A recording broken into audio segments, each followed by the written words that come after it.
How to set up your printer with HP Smart App. Hi everyone, in this video I'll be showing you the ways to set up your printer with HP Smart App.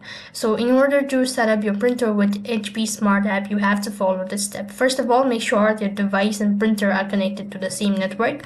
And then you have to go and open up your Smart App. So for that case, open up a browser.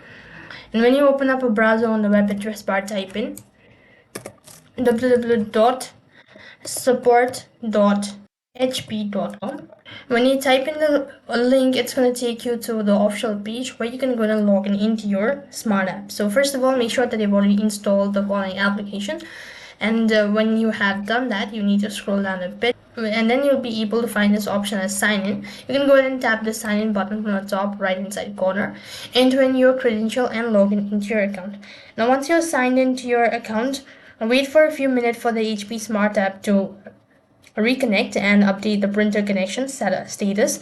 If red displayed next to the printer, that means you've successfully done. So that's how you can set up your printer with HP Smart App. That is all for this video. I hope the video was helpful. Make sure to like, share and subscribe to our channel. Thank you for watching. See you in the next video.